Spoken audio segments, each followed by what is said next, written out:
Well, good morning, everybody, and welcome back to my house for a daily Devo. Renee here.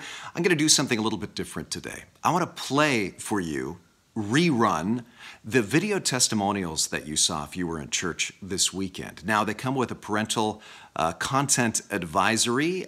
Mark and Amy, who you'll hear from shortly, they're talking about some mature subject matter. And parents, you may want to review this video to see if it's appropriate for your kids if they're joining you and watching these Devos. But I want to show this to you again because Mark and Amy's testimony reveals the truth of this verse, James 5:16, which says, "Therefore, confess your sins to one another and pray for each other so that you may be healed."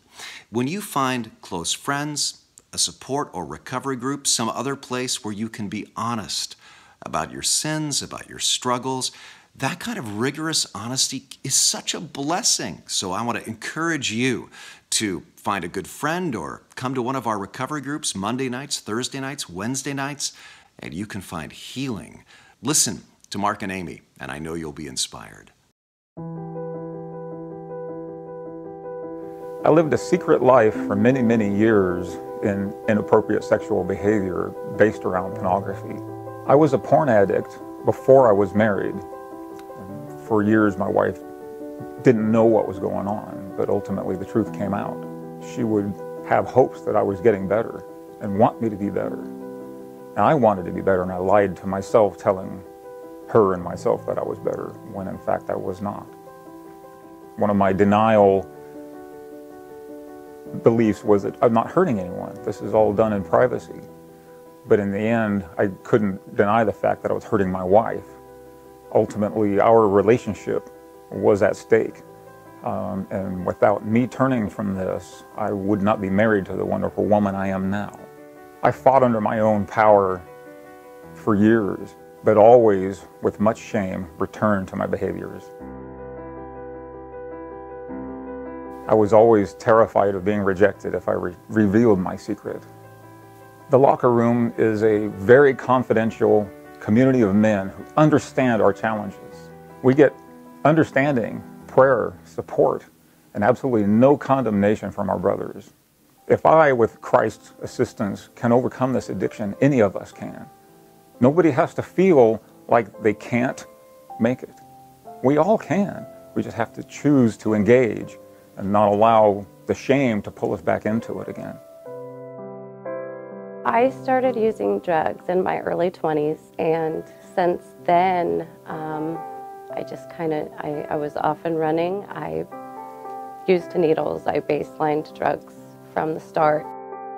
I started coming to the Monday night meetings January of 2018, and I had one foot in the door, one foot out. I knew I needed to be there, but I had a lot of resistance, especially when it came to God.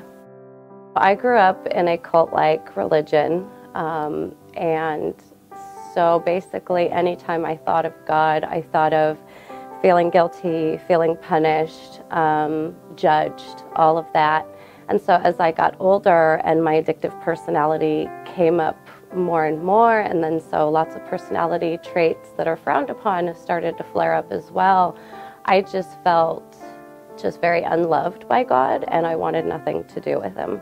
So that stayed the case for over a decade until I started going to the Monday night meetings here at TLC, and it just has transformed me to remember and to know that God for me is like my best friend. He'll never leave me. He's got my back.